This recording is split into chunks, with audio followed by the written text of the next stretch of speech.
Bismillahirrahmanirrahim. Assalamualaikum warahmatullahi wabarakatuh. Alhamdulillahi wa kafa. Wassalatu wassalamu ala rasulina al-mustafa. Wa ba'd.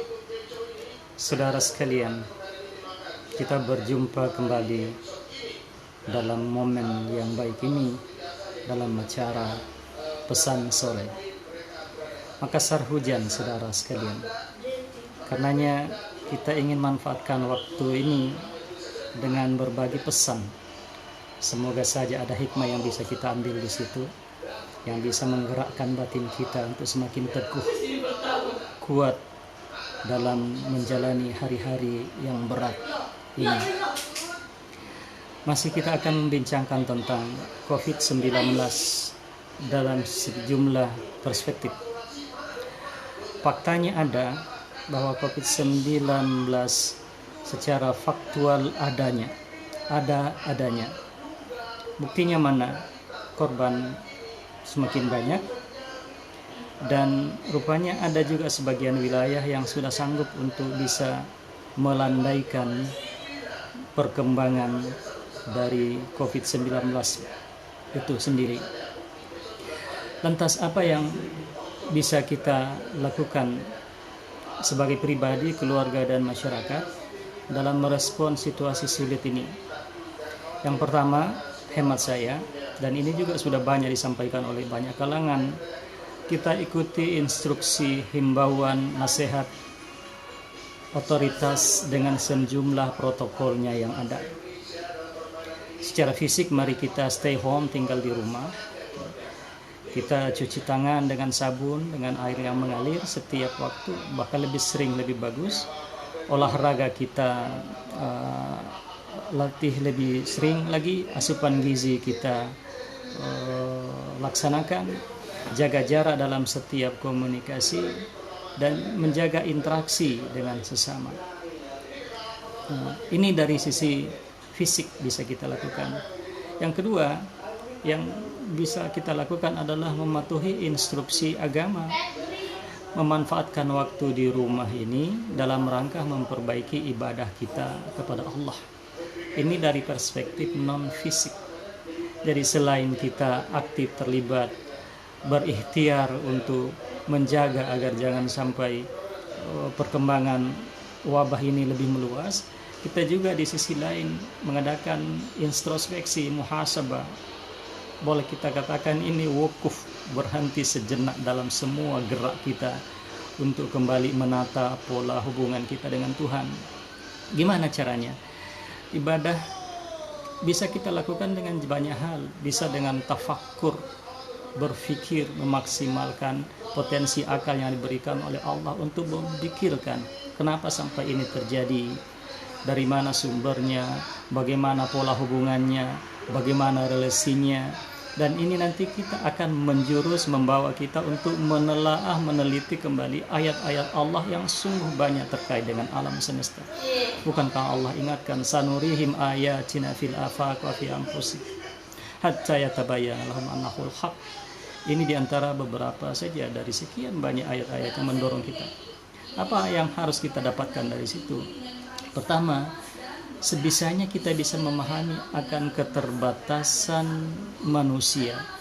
Kita sangat tergantung kepada Allah, sangat tergantung kepada pihak lain, sangat tergantung dengan sumber daya alam, dan sangat tergantung terhadap bumi itu sendiri.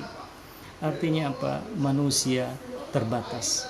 Angkuh hilangkan, tinggi hati jauhkan, sombong kalau bisa jangan menjadi bagian dari sifat-sifat kita.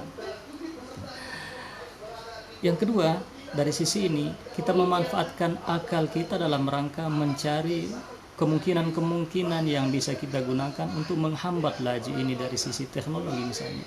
Di situ terbuka ruang kreasi yang sebanyak-banyaknya, baik dari sisi medis, dari sisi banyak hal yang terkait dengan itu, yang bisa memudahkan kita dan bisa kita survive, bisa kita bertahan hidup dengan memanfaatkan hasil teknologi yang sudah ada. Itu yang pertama dari sisi tafakkur, memanfaatkan, memaksimalkan akal dalam rangka tafakkur, berfikir, terhadap makhluk-makhluk Allah yang lain, tentu dalam rangka kemudahan hidup. Yang kedua, dari sisi ritus ibadah, mahdhar ritus itu, mari kita tingkatkan volumenya. Yang tadinya biasa-biasa saja, sekarang sudah menjadi lebih luar biasa lagi. Kualitasnya kita mantapkan, kita tinggikan. Kalau awalnya dulu sebelum wabah ini datang, kita beribadah asal-asalan, kita belum menikmati ibadah sebagaimana adanya. Sekarang kita mari tergerak hati kita untuk menikmati setiap bagian dari ritus-ritus kita di rumah, baik sendiri-sendiri maupun bersama keluarga. Jadikanlah ini sebagai momentum untuk bisa merasai bagaimana indahnya beribadah kepada Allah Subhanahu wa Ta'ala. Yang ketiga, yang harus kita lakukan juga sebagai bagian dari ibadah sebenarnya adalah menambah ilmu.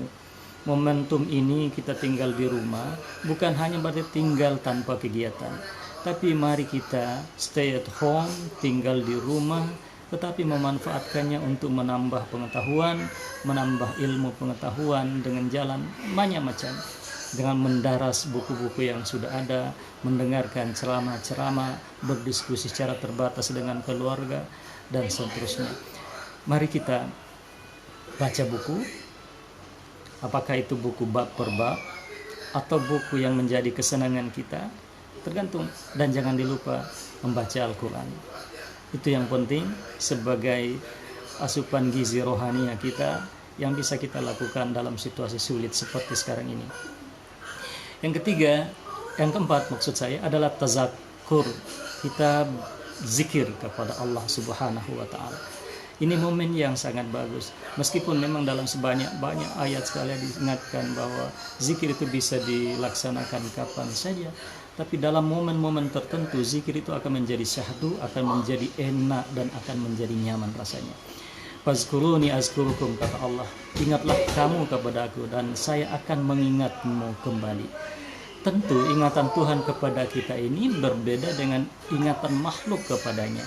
Ingatan di sini oleh banyak sebagian mufassir disebutkan adalah bagaimana mauna Allah, maghfirah Allah, rahmat Allah itu akan senantiasa dicurahkan kepada orang-orang yang membasuh jiwanya dengan zikrullah kapan dan dimanapun juga. Dan salah satu model zikrullah yang paling utama adalah dengan jalan salat. Aqimis salat li zikri, kata Tuhan, dirikan salat dan dengan salat itu nanti kamu akan menjadi ingat kepadaku.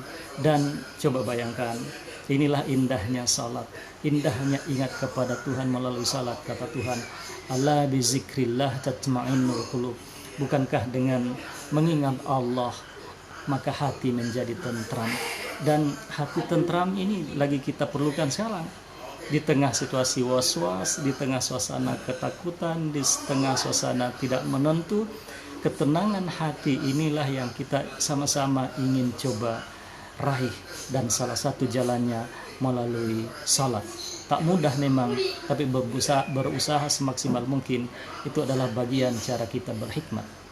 Dan hati yang tenang itu, qalbun salimun, adalah hati yang senantiasa terpatri kepada Allah Subhanahu wa Ta'ala. Demikian dulu pesan sore hari yang bisa kita sampaikan pada kesempatan ini. Mudah-mudahan ada manfaatnya buat kita sekalian. Tetap jaga kesehatan, ibadah dipermantap, zikrullah ditingkatkan. Mudah-mudahan kita berdoa wabah ini menjadi cepat berhenti dan kita bisa berkegiatan secara normal kembali.